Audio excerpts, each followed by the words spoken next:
Welcome students.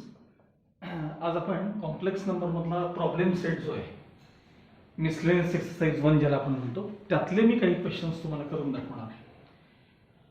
जे मला स्वतःला डिफिकल्ट वाटतात ते क्वेश्चन्स मी तुम्हाला करून दाखवणार आहे. फार काही अवघड नाही आहेत त्यामध्ये, पण हार्डली एक 2-3 क्वेश्चन्स मात्र आहेत. पण बिफोर दॅट मी तुम्हाला एक्सरसाइज 1.4 जेव्हा शिकवला त्यातला लास्ट क्वेश्चन नंबर 8 त्यातलाही लास्ट त्यांना शक्य आहे त्यांनी ट्राय करा असं मी तुम्हाला लास्ट लेक्चरमध्ये सांगितलेलं होतं.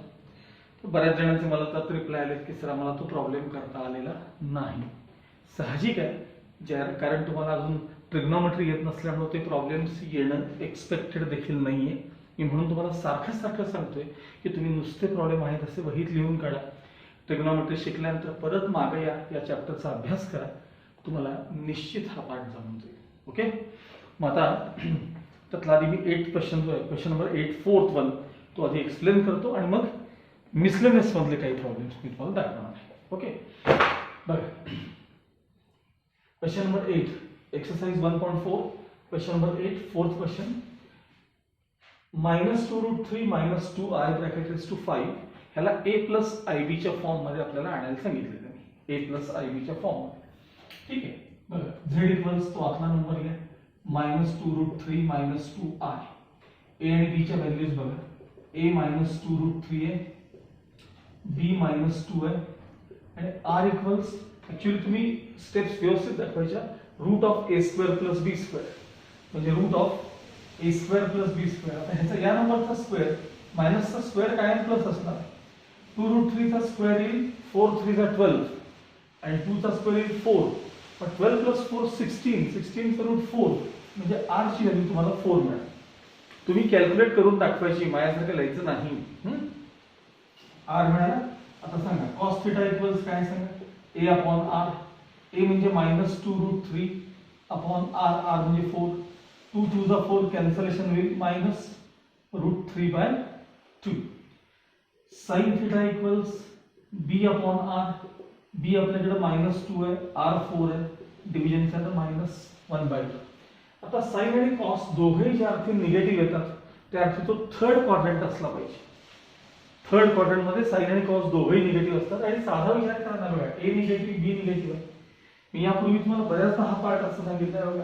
प्लस प्लस म्हणजे a b प्लस प्लस असतील फर्स्ट क्वाड्रंट, मायनस प्लस असतील a b तर second quadrant, minus minus third quadrant, plus minus fourth quadrant.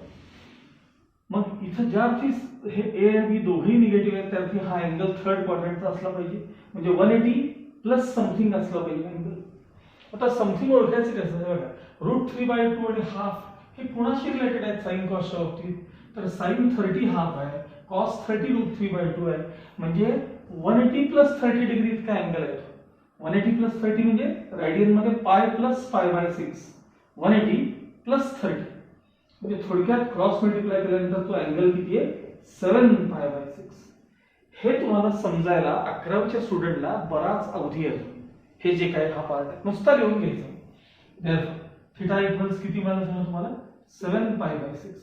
आणि तुम्ही 12th लोक जे हा व्हिडिओ पाहतात त्यांना कळतं cos 7π/6 ची व्हॅल्यू कॅल्क्युलेट करून बघा तुम्ही. cos 7π/6 -√3/2 हमखास आहे. एक दाखवतोच मी तुम्हाला बघा. हे बघा cos ऑफ 7π/6 ची व्हॅल्यू पाहिजे म्हणजे काय पाहिजे तुम्हाला cos ऑफ पाय प्लस π/6 म्हणजे 7π/6 ना is equal to cos remains cos कारण हे 90 चं सेकंड मल्टिपल आहे, इव्हन मल्टिपल आहे. cos रिमेन्स cos समोरचा थीटा द्यायचा π/6. क्वाड्रंट कुठला आहे pi plus something third. Third मध्ये cos कसा असतो निगेटिव्ह म्हणजे येणारा आन्सर निगेटिव्ह म्हणजे मायनस cos 30 इज √3/2 म्हणजेच cos 7π/6 ची व्हॅल्यू -√3/2 इतकी आहे. असे तुम्ही साइनची काढू शकता. तुम्हाला थीटा मिळाला. थीटा मिळाल्यानंतर पुढे आपण पाहणार आहोत पोलर फॉर्म. सांगा पोलर फॉर्म कसा असतो रे. z equals r into bracket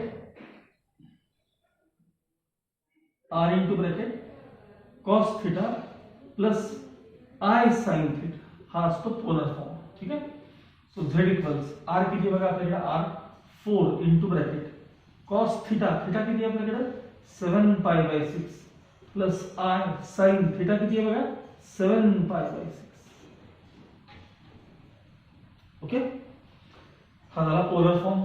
आता आपल्याला हा जो z नंबर आहे ते ब्रॅकेटच्या आतल्या टर्मला आपण z म्हणले, त्याची तुम्हाला फिफ्थ पॉवर पाहिजे. मग z raise to 5 equals 4 raise to 5 into bracket cos of 7 pi by 6 plus I sin of 7 pi by 6 याला रेस टू 5 केलं पाहिजे. So z raise to 5 as it is, हे देखील मी आता आहे तसे ठेवतोय 4 रेस टू 5. हा जो आतला पार्ट आहे ना, जरा थोडा मी रिड्यूस करतो, त्याला अँगल फार मोठा आहे तो, मग कमी करूया आपण. त्याला कसं कमी करायचं बघा, cos ऑफ हा जो 7 pi by 6 आहे ना, त्याला पाय प्लस पाय बाय 6 असं लिहा, प्लस आय साइन ऑफ हे जे 7 पाय बाय 6 आहे ना, त्याला पाय प्लस पाय बाय 6 असं लिहा, आणि त्याला रेस टू 5 आहे तसे ठेवा. त्याला रेस टू 5 जे ते आहे तसे ठेवायचे. Okay, now next step.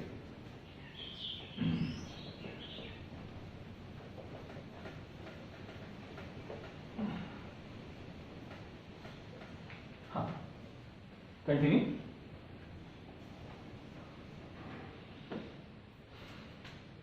z raised to 5 equals 4 raised to 5 as it is into bracket cos of pi plus pi by 6 म्हणजे cos of pi plus theta, cos of pi plus theta minus cos theta answer करायचं. म्हणजे minus cos theta, theta किती आहे सांगा आपल्याकडे, pi plus pi by 6. ठीक आहे. त्यानंतर साइन जरी इथं प्लस असलं, इथं तरी मी लिहिताना आता मायनस काय लिहिले सांगतो. साइन ऑफ पाय प्लस थिटा, साइन ऑफ पाय plus theta minus sine theta असतं. मायनस हे आय साइन थिटा, थिटा किती आहे आपल्याकडे पाय बाय 6, त्याला रेस टू किती आहे 5, त्याला रेस टू किती आहे नंबर 5. आता हा जो नंबर आहे तो तुम्हाला minus cos pi by 6 minus, तो नेहमी आपल्याला या फॉर्म मध्ये आला पाहिजे. म्हणजे कसा, तर प्लस, कारण आपण ज्यावेळेस हा रिझल्ट वापरतो की नाही बघा, cos theta plus I sine theta, त्याला रेस टू एन करतो, तेव्हा एन थिटा जेव्हा लिहितो तर इथं काय साइन असलं पाहिजे प्लस. मग ते साइन जर प्लस पाहिजे असेल तर मी काय करतो लक्ष द्या, हे दोघे जे निगेटिव्ह आहेत की नाही यांना मायनस साइन कॉमन काढतो. या दोघांना मायनस साइन काय करतोय कॉमन काढतोय. असा टाईप हा फर्स्ट टाइम आला तुम्हाला, म्हणून कदाचित जमलं नसेल. ठीक आहे, बरं. ह्या दोघांना मायनस साइन कॉमन काढतो, म्हणजे ऍक्च्युली -1 कॉमन, आणि त्याला फिफ्थ पॉवर आहे ना, मग -1 ची फिफ्थ पॉवर म्हणजे मायनसच राहणार. ते मायनस साइन मी इथं बाहेर काढून घेतो, म्हणजे -4 रेस टू 5. आता मात्र तुमचे आतले टर्म आहेत की नाही, कॉस पाय बाय 6 आणि आय साइन पाय बाय 6, हे तुमचे पॉझिटिव्ह राहिले रेस टू 5. आता तो डी मॉरियस थेरम वापरा, हे 5 इथं, हे 5 इथं घ्या, म्हणजे -4 raise to 5 as it is bracket मध्ये cos of 5 pi by 6 plus I sine of 5 pi by 6. आता 5 पाय बाय 6 ला देखील आपण थोडंसं रिड्यूस करूया, म्हणजे आपल्याला व्हॅल्यूज कॅल्क्युलेट करता येतील. -4 raise to 5 as it is cos of 5 pi by 6 आहे, म्हणजे cos pi minus pi by 6. बरोबर, क्रॉस मल्टिप्लाय केल्यावर हे एवढे येते कधी करून तर बघा, plus I sine of pi minus pi by 6, आणि त्याला रेस टू रेस टू 5 करून झालेलं आहे ना. हा, ॲज इट इज बघायचं क्रॉस मल्टिप्लिकेशनचा आन्सर केवढं येतं. मग -4 raise to 5 as it is. ठीक आहे, आता ह्याचे आन्सर्स बघूया आपण. Cos of pi minus theta, पहिली गोष्ट कॉस रिमेन्स कॉस, आणि हे तुमचे अँगल थिटा जो आहे तो ॲज इट इज. पाय मायनस समथिंग म्हणजे सेकंड क्वाड्रंट, सेकंड मध्ये कॉस निगेटिव्ह असतो, म्हणजे येणारा आन्सर निगेटिव्ह. आता ह्याचा साइन आपण नंतर बघूया. I sine of pi minus theta म्हणजे पुन्हा साइन थिटा, पण सेकंड क्वाड्रंट आहे, pi minus something second quadrant, तिथं साइन कसा असतो पॉझिटिव्ह, म्हणजे येणारा आन्सर तुमचा पॉझिटिव्ह असतो. ओके, मायनस, आता हा नंबर जो आहे आता व्हॅल्यूज घ्यायच्यात मला, त्यामुळे हेही सोडवायला पाहिजे. 4 रेस टू 5 केलं की 1024 येतात. 4 into 4 into 4 into 4 असं 5 टाइम्स करून बघा. ठीक आहे, ब्रॅकेटमध्ये मायनस कॉस 30 आहे बघा, हे π/6 म्हणजे काय सांगा, कॉस 30 सांगा. कॉस 30 ची व्हॅल्यू किती, √3/2 प्लस आय साइन 30 किती सांगा, sine 30 half i into half, त्यातले हाफ बाहेर काढूया म्हणजे -1024/2 ब्रॅकेटमध्ये -√3 प्लस आय शिल्लक राहील. जर कॅन्सलेशन केलं तर हे 512 येतात, 512. आता -512 न ओपन करा, minus into minus plus 512√3 minus into minus plus 512√3 minus into plus म्हणजे मायनस आय इंटू 512 किंवा 512 आधी लिहूया 512 आय. हे तुमचं प्रॉब्लेमचं फायनल आन्सर आहे. ओके, आणि माझ्या माहितीनुसार याचं टेक्स्टबुकचं मागचं आन्सर माझ्या माहितीनुसार चुकलेलं आहे, शक्यता माहित नाही पण हे करेक्ट आन्सर आहे. 512√3 मायनस 512 आय. ओके, आता यानंतर आपण मिसलेनियस पाहणार आहोत. Okay, now let's solve miscellaneous exercise 1. त्यामध्ये फर्स्ट क्वेश्चन जो आहे तो मल्टिपल चॉईस क्वेश्चन रिलेटेड आहे. 1 to 10 असे त्यामध्ये प्रॉब्लेम्स आहेत. ओके, आणि याच्यामध्ये नंबर्स चुकण्याचा घोळ फार झालेला आहे बघा, म्हणजे अगदी पहिल्यापासून. आता काही जणांकडे नवीन टेक्स्टबुक असेल तर मे बी करेक्शन झाले असतील का, पण पहिल्यांदा 1 नंबर पाहिजे, त्याच्याऐवजी तुमच्याकडे 9 नंबर आले आहे, मग 9 नंतर 10 आहे, परत 3, 4, 5, 6 असं करत करत 10 पर्यंत नंबर आहे. हाच प्रकार पुढेही झालेला आहे. नेक्स्ट पेज वरती बघा, पेज नंबर 22 कडा, पेज नंबर 22 अगदी वरच्या बाजूला क्वेश्चन नंबर 2 दिसतो का बघा, solve the following equations for x and y belongs to R. तर त्यानंतर क्वेश्चन 2 नंतर नंबर खरं तर 3 पडला पाहिजे, पण दिसतो तिथं 11 3. समजा जर तुम्ही यापुढे सगळेच नंबर आता चुकत गेले, आता 2 नंतर 3 पाहिजे होतं, तर 11 नंबर पडलेला आहे. तर त्याला 3, 4, 5, 6 असं जर तुम्ही करत गेलात तर आता जे मी सॉल्व्ह करून देणार आहे तुम्हाला क्वेश्चन्स, ते मी आधी चुकीचे नंबर सांगतोय बरं का, चुकीचे. हा, तर तो question number 14 find modulus and argument हा क्वेश्चन मी करणार आहे. ठीक, म्हणजे ऍक्च्युली तो 6 नंबरचा प्रॉपर नंबर जर दिले असतील तर क्वेश्चन नंबर 6 आहे तो, पण आता माझ्या इथं दिसतोय तो 14 नंबरचा क्वेश्चन आहे. त्यानंतर खाली क्वेश्चन नंबर 18, आणि जर त्याला प्रॉपर नंबरिंग असतं तर तो क्वेश्चन नंबर 10 असता, क्वेश्चन नंबर 10 असता. ठीक आहे, त्यानंतर क्वेश्चन नंबर 19 राईट साईडला वरती, क्वेश्चन नंबर 19 प्रॉपर नंबरिंग असतं तर तो 11 नंबरचा असता क्वेश्चन. तुम्ही एकदा करून घ्या, नंबरिंग साईडला पेन्सिलनं करून घ्या. त्यानंतर question number 20 express the complex number in the polar form and also exponential form असा क्वेश्चन आहे बघा. 20th नंबर प्रॉपर नंबरिंग असतं तर त्याला तो 12 नंबरचा क्वेश्चन होता, 12th क्वेश्चन होता. त्यानंतर 28th क्वेश्चन करून दाखवणार आहे, 28th.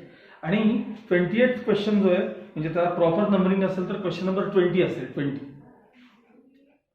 आणि हा क्वेश्चन करत असताना 28 क्वेश्चन करत असताना मला 22nd क्वेश्चनची त्याला मदत लागणार आहे, 22nd क्वेश्चन. पण तो करायचा आहे मात्र तुम्ही स्वतःच 22nd क्वेश्चन करायचं. हे साधारण मी क्वेश्चन्स करणार आहे, तुम्ही नंबर्स जे काय असतील ते ऍडजस्ट करून घ्या. मी चुकीचे माझ्याकडे जे प्रिंट झालेले नंबर आहेत त्यानुसार मी दाखवतोय. क्वेश्चन नंबर 14 म्हणजेच करेक्ट नंबरिंग असेल तर क्वेश्चन नंबर 6 वाचूया आपण question. Find the modulus and argument. Modulus म्हणजे मॉड झेड किंवा r, argument each of the following complex number and express it in the polar form. नुसतं जर हे आर्ग्युमेंट मॉड्युलस असतं तर काय अवघड नसतं, ते पोलर फॉर्म मध्ये एक्सप्रेस करा म्हटलं की परत तो अँगल ओळखता आला पाहिजे, आणि म्हणून ते मी करून देणार आहे तुम्हाला, बाकी काही नाही. ओके, चल बघा फर्स्ट क्वेश्चन बघा त्यातला. z equals 8 plus 15i. z equals 8 plus 15i असा तो तुम्हाला पहिला कॉम्प्लेक्स नंबर दिलाय, आणि आपल्याला ह्याला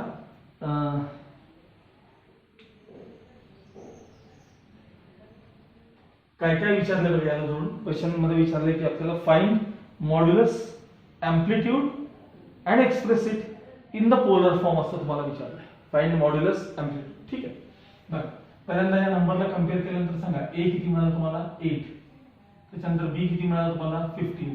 मग मॉड z म्हणजेच r equals root of a square plus b square असा फॉर्म्युला लिहायचा. सांगा रूट ऑफ ए स्क्वेअर म्हणजे 8 स्क्वेअर, बी स्क्वेअर म्हणजे 15 स्क्वेअर. मग 8 स्क्वेअर 64 आणि बी स्क्वेअर म्हणजे 225. यांची ऍडिशन येईल 289 आणि त्याचं स्क्वेअर रूट येईल 17 म्हणजे r इक्वल्स 17. तो मला मिळाला मॉड z म्हणजेच r इक्वल्स 17 मिळाला. ठीक आहे. मग आता आपल्याला अँप्लिट्यूड म्हणजे थिटा पाहिजे आणि नंतर पोलर फॉर्म पण पाहिजे ना. मग पोलर फॉर्म मध्ये आपल्याला कॉस आणि साइन लागतात. मग पहिल्यांदा कॉस साइन आपण कॅल्क्युलेट करून घेऊया. बघा cos theta equals a upon r. सांगा a किती आपल्याकडे 8, r किती आहे 17. हे असं आलं की बरं असतं आणि हे स्टँडर्ड अँगल्स रिलेटेड नाही आहेत ना. 8/17 म्हणजे कसं असतं माहिती का, √3/2, 1/2, 1/√2, 1/√3, नुसतं √3 हे जे नंबर आहेत ना आपल्याला जे ओळखीचे आहेत बघा आपल्याला ट्रिग्नोमेट्री मध्ये, ते स्टँडर्ड अँगल्स रिलेटेड असतात. मग त्यावेळेस अँगल शोधत बसावं लागतं. हे असं आलं की फार बरं, कटकट नसते. हा ठीक आहे. Sine theta b upon r. Sine theta b upon r. b किती आपल्याकडे 15 अपॉन r. r म्हणजे 17. हे काही स्टँडर्ड अँगल्स रिलेटेड नाहीये. म्हणजे कसं माहिती का, साइन 30 हाफ असतं किंवा साइन 60 √3/2 असतं, साइन 45 1/√2 असतात. हे जे ते स्टँडर्ड रिलेटेड आहे. मग हे काही स्टँडर्ड नाही. ठीक आहे. मग याच्यानंतर टॅन थिटा. सांगा टॅन थिटा म्हणजे काय, साइन अपॉन कॉस किंवा a अपॉन b म्हणा ना. साइनला a, टॅन थिटाला a अपॉन b वाटलं तर चला a अपॉन b. हा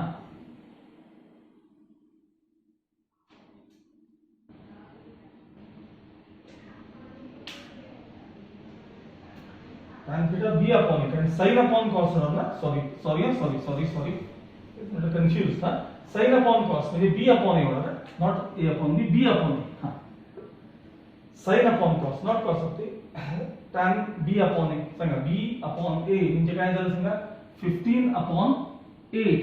मग याच्यावरून थीटा सांगायचा. Theta tan inverse 15/8. हे झालं तुमचं अँप्लिट्यूड झालं. आता राहिला पोलर फॉर्म. सांगा पोलर फॉर्म कसा असणार आहे आपला. Polar form of given complex number काय असणार आहे. Polar form equals z equals r into bracket cos theta plus i sin theta. r replace करायचं आपल्याला. r किती आहे बघा 17. So 17 into bracket cos theta. आपल्याला थीटा स्टँडर्ड अँगल सारखा काही मिळाला का, असं π/2, π/3, π/6 असं काही मिळालं का, नाही. बरोबर. cos theta plus i sin theta असंच लिहायचं आणि खाली लिहायचं वेअर थीटा म्हणजे काय, तर थीटा इथला लिहून टाकायचं. tan इनवर्स 15/8 हा तुमचा थीटा. या प्रकारे हे क्वेश्चन तुम्हाला पूर्ण करायचं. हा आपला फर्स्ट क्वेश्चन. आता आपला सेकंड बघूया आपण. ओके. सांगा सेकंड. तुमच्याकडचं नंबरिंग तेवढं व्यवस्थित बघा बरं का, कारण मी क्वेश्चन नंबर 14 म्हणतोय त्याला. तुमच्याकडे कदाचित क्वेश्चन नंबर 6 पण असेल, कारण नवीन टेक्स्टबुक काय आलेलं आहे मला माहिती नाही. हे जुन्या टेक्स्टबुक मध्ये नंबर चुकलेले आहेत. 6 - i असा पुढचा क्वेश्चन आहे बघा त्यातला. मिळाला का सगळ्यांना. सांगा z इक्वल्स काय सांगा 6 - i. मग सांगा कंपेअर केल्यानंतर a ची व्हॅल्यू किती मिळाली 6, b ची व्हॅल्यू किती मिळाली -1. आता मी r मात्र डायरेक्ट करतो बरं का. सांगा r म्हणजे root of a square plus b square म्हणजे 36 प्लस 1. 36 प्लस 1 म्हणजे 37. थोडक्यात r इक्वल्स किती आले सांगा √37.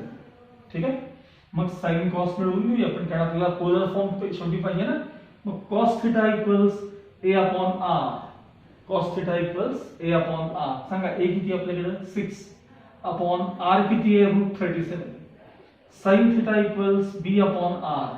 b किती आहे -1, r किती आहे √37. हे काही स्टँडर्ड अँगल्स रिलेटेड नाहीये. असं आलं की बरं असतं उलट. म्हणजे अँगल शोधावर काही भानगडच नाही. π/3 आहे का π/6 आहे, कुठल्या क्वाड्रंट मध्ये गेलाय, काय काही लागत नाही. ठीक आहे. साइन मिळाला, कॉस मिळाला. त्याच्यानंतर tan theta equals b upon a. मग आता b किती आमच्याकडे -1, a किती आपल्याकडे 6. मग याच्यावरनं थीटा इक्वल्स tan इनवर्स -1/6 मिळाला. आता पोलर फॉर्म नेहमी सारखा. पोलर फॉर्म काय पोलर फॉर्म आहे. z equals r into bracket cos theta plus i sin theta. सांगा r किती आहे बघा इथं आपल्याला जस्ट मिळाले मगाशी r √37. √37 into bracket cos theta plus I sine theta. आपल्याला थिटा एक्झॅक्ट माहितच नाहीये, तर मग तसंच ठेवायचं आणि खाली किंवा आसपास लिहायचं where theta equals tan inverse. सांगा थिटा इक्वल्स टॅन इनवर्स -1/6. हे मायनस साइन काही वेळेला बाहेर पण असतं बरं का, चालतं. मायनस टॅन थिटा असं ती टर्म येऊ शकते, आत ठेवलं तरी काही बिघडत नाही. Okay now next question, third question. काय दिलं बघा, z equals 1 + √3i upon 2. 1 + √3i upon 2. आता याच्यामध्ये मात्र तुम्हाला इथंच जाणवं लागेल बघा, 1/2 √3/2 म्हणजे हे स्टँडर्ड रेशोशी रिलेटेड आहे. इथं मात्र अँगल आपल्याला परफेक्ट मिळू शकतो. म्हणजे हे थोडंसं अवघड असतं आपल्याला. ठीक, सुरुवातीला बघा मी नंबर लिहितोय, z इक्वल्स 1/2 + √3/2i. सांगा ह्याच्यात a किती मिळाला तुम्हाला, हाफ. b किती मिळाला तुम्हाला, √3/2. दोघेही पॉझिटिव्ह आहेत, a b, म्हणजे अँगल तुमचा फर्स्ट क्वाड्रंटचा असला पाहिजे. हे आता कळू शकतं, फर्स्ट क्वाड्रंटचा अँगल असेल तर तुम्हाला कळतं, कारण निदान एवढं तरी तुम्हाला येतं रे, sin 30 हाफ आहे, cos 30 √3/2 आहे, हे एवढं तरी येऊ शकतं की नाही तुम्हाला, त्यामुळे ते जमेल. ए बी मिळालं. आता r इक्वल्स काय असेल सांगा, तुम्ही कॅल्क्युलेशन करून दाखवायचंय. √a² + b². आता ह्याचा स्क्वेअर 1/4, ह्याचा स्क्वेअर 3/4, ऍडिशन 4/4 चं √1 म्हणजे r इक्वल्स 1. तुम्ही कॅल्क्युलेट करून बघा, r इक्वल्स 1, डिटेल स्टेप्स करा. चला मिळाला r equals 1. Now cos theta equals a upon r. सांगा a म्हणजे कोण, हाफ, अपॉन r म्हणजे 1 म्हणजे हाफच. त्यानंतर sin थिटा इक्वल्स काय असतं रे, b अपॉन r. b किती आहे, √3/2 आणि अपॉन r म्हणजे किती, 1 म्हणजे थोडक्यात √3/2. sin थिटाची व्हॅल्यू √3/2 आहे, cos थिटाची व्हॅल्यू हाफ आहे. मग कुठला अँगल असा आहे की जो फर्स्ट क्वाड्रंट मधला, कसं ओळखायचं फर्स्ट क्वाड्रंट, दोघेही पॉझिटिव्ह आहेत, ए आणि बी दोघेही पॉझिटिव्ह आहेत. म्हणजे फर्स्ट क्वाड्रंटचा अँगल सांगायचा की जिथं तुमचे दोघेही काय असतील सांगा, हे पॉझिटिव्ह असतील. ठीक आहे, म्हणजे तो तुमचा थिटा जो आहे, थिटा आता किती आहे सांगायच्यामध्ये, तर sin 60 बघा, sin 60 √3/2 cos 60 हा म्हणजे थिटा इक्वल्स 60 डिग्री, ज्याला आपण रेडियन मध्ये म्हणतो π/3. थिटा इक्वल्स काय, 60 डिग्री किंवा π/3 थिटा तुम्हाला मिळाला. ठीक आहे, आता हे साइन कॉस, इथे तर टॅनची गरज नव्हती मला, टॅन जरी काढला असता तरी काही टॅन थिटाची काही गरज नव्हती. थिटा तुम्हाला अँप्लिट्यूड मिळाला. आता पोलर फॉर्म विचारला आपल्याला, बरोबर आहे, पोलर फॉर्म. क्वेश्चन मध्ये काय काय विचारले, मॉड्युलस म्हणजे r विचारले, त्याच्यानंतर थिटा म्हणजे अँप्लिट्यूड विचारला अँगल, आणि पोलर फॉर्म विचारला. सांगा पोलर फॉर्म काय आहे, z equals r into bracket cos theta plus i sin theta. हा तुमचा काय आहे सांगा, पोलर फॉर्म आहे. ठीक आहे, मग r किती आहे, 1 इंटू ब्रॅकेट cos थिटा. आता थिटा माहित झालं तुम्हाला, π/3 plus i sin theta. Theta किती आहे सांगा, π/3. लास्ट स्टेप मध्ये 1 लिहायची काही गरज नाही, या प्रकारे तुम्ही हे लिहू शकता. ठीक आहे, त्यानंतर त्यातलाच फोर्थ क्वेश्चन बघा आता, -1 - i अपॉन √2. ठीक आहे, z equals -1 - i upon √2. Question बरोबर आहे एकदा बघा, z इक्वल्स, फोर्थ क्वेश्चन बघतोय ना आपण, फोर्थ वन, -1 - i अपॉन √2. ठीक आहे, आता इथं मात्र अँगल ओळखायला जरा अवघड असतं, पण काळजी करू नका. ठीक आहे, चला पहिल्यांदा मी नंबरला काय करतो बघा, या नंबरला सेपरेट -1/√2 -1/√2 i असं करतोय बघा. -1/√2 i जरा साईडला ठेवली. मग सांगा a ची व्हॅल्यू किती आहे, -1/√2. b ची व्हॅल्यू किती आहे, -1/√2. मग r इक्वल्स √a² + b². ह्याचा स्क्वेअर 1/2, ह्याचा स्क्वेअर 1/2, 1/2 + 1/2 म्हणजे 1. तुम्ही रेफर करून बघा किंवा लिहून बघा, 1/2 + 1/2 म्हणजे 1, आणि रूट पण 1 म्हणजे r परत किती मिळाला आपल्याला, 1 मिळाला. r 1 मिळाला. चला आता cos theta equals a upon r. सांगा a म्हणजे इथं बघा आणि r म्हणजे इथं बघा. आता मी त्याही स्टेप्स जरा गाळतोय, -1/√2. त्यानंतर sin थिटा इक्वल्स पुन्हा b अपॉन r. सांगा b किती आहे बघा, b हे अपॉन r म्हणजे 1 म्हणजे -1/√2. दोघेही साइन आणि कॉस कसे आहेत सांगा, निगेटिव्ह आहेत. ज्या अर्थी ए आणि बी दोघं निगेटिव्ह आहेत त्या अर्थी 100% थर्ड क्वाड्रंट आहे. तर थर्ड क्वाड्रंट तिथे यायचंय तुम्हाला, म्हणजे 180 किंवा पाय प्लस समथिंग. अरे पण हे दोघं 45 शी रिलेटेड आहेत ना, म्हणजे हा अँगल आहे pi plus pi by 4, 180 plus 45, हे 45 शी संबंधित. पाय म्हणजे 180, पाय बाय 4 म्हणजे 45. मग पाय plus pi by 4 cross multiply केले की तुम्हाला थिटा मिळून जातो यातनं. सांगा theta equals 5 pi bye 4. Theta equals 5 pi bye 4. हे तुम्हाला नंतर सगळ्यांना जमायला लागेल, काळजी करू नका अजिबात. Theta equals 5 pi bye 4. Theta मिळाला, अँगल मिळाला, या दोघांवरून अँगल सापडला. आता आपल्याला पोलर फॉर्म पाहिजे. मग polar form of given complex number सांगा काय असणार आहे. z equals r into bracket cos theta plus i sin theta. सांगा r किती आहे 1, cos थिटा, थिटा काय मिळाला आता आपल्याला 5 pi bye 4 plus i sin theta, theta काय मिळाला 5 पाय बाय 4. हे तुमचं फायनल आहे, cos theta plus i sin theta. Okay.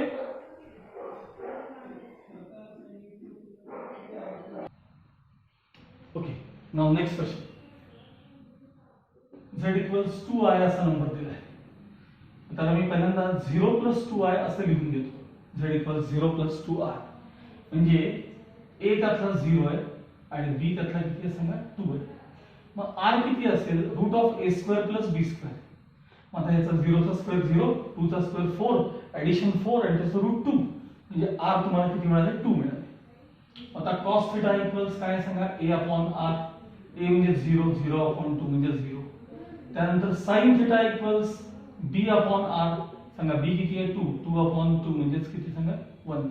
मग sin थिटा 1 आहे, cos थिटा 0 आहे. त्याच्यावरून आपल्याला अँगल कळतो. हे 9वी 10वीत तुम्हाला झालेलं आहे. मला सांगा sin 90 ची व्हॅल्यू किती आहे सांगा. sin 90 1 आहे आणि cos 90 किती आहे सांगा 0 आहे. मग sin 90 1 आहे, cos 90 0 आहे की नाही. त्याच्यावरून तुम्हाला थिटा मिळाला पाहिजे 90 डिग्री, ज्याला आपण पाय बाय 2 म्हणतो रेडियन मध्ये. पाय म्हणजे 180 डिग्री, एवढं लक्षात ठेवायचं. मग पाय बाय 2 म्हणजे 90 असतं. तर थिटा तुम्हाला मिळाला 90 डिग्री. बरं, म्हणजे अँप्लिट्यूडचा विषय संपला. मॉड्युलस इथंच मिळाले तुम्हाला. क्वेश्चन काय होता आपला, find modulus, amplitude and polar form. मी फक्त इथं स्टेप्स जरा मी गाळतोय सध्या. म्हणजे r equals root of a square plus b square, मग त्यात रिप्लेस करा, सिम्प्लिफाय करा. हे तेवढं मी तुम्ही मात्र करायचं, माझ्यासारखं करायचं नाही. Next is polar form. सांगा पोलर फॉर्म काय असतो. r z equals r into bracket cos theta plus i sin theta. सांगा r किती आपल्याकडे 2 into bracket cos theta, theta आपला काय आहे सांगा आता pi by 2 plus i sin. सांगा हा थिटा किती आहे सांगा पाय बाय 2. बरं, हा तुमचा पोलर फॉर्म असला पाहिजे. नेक्स्ट क्वेश्चन बघा आपला. z equals -3i. त्याला मी लिहिताना 0 3i असे लिहितो, म्हणजे a आणि b लगेच कळतात. चला a किती आहे सांगा a 0, b किती आहे सांगा -3 आहे. a 0 आहे, b -3 आहे.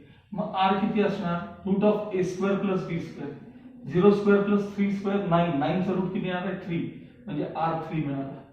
मग cos theta a upon r 0 upon 3 म्हणजे 0.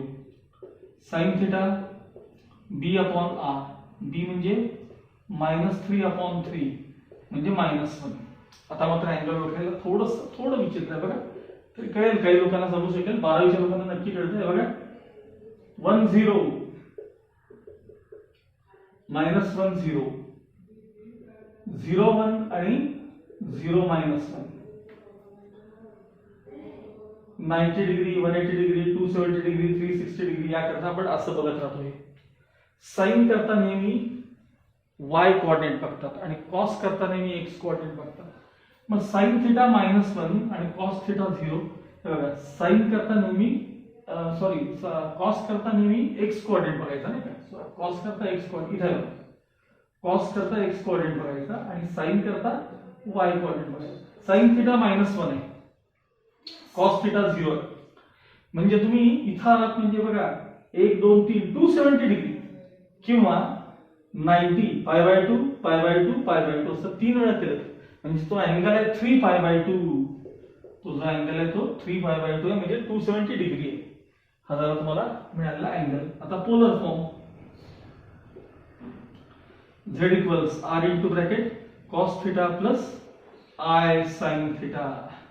सांगा r किती आहे बघा तुमच्याकडे r 3 into bracket cos theta theta किती आहे बघा 3 pi by 2 plus i sin पुन्हा थिटा किती आहे सांगा 3 पाय बाय 2. हे झालं तुमचं फायनल आन्सर. ओके.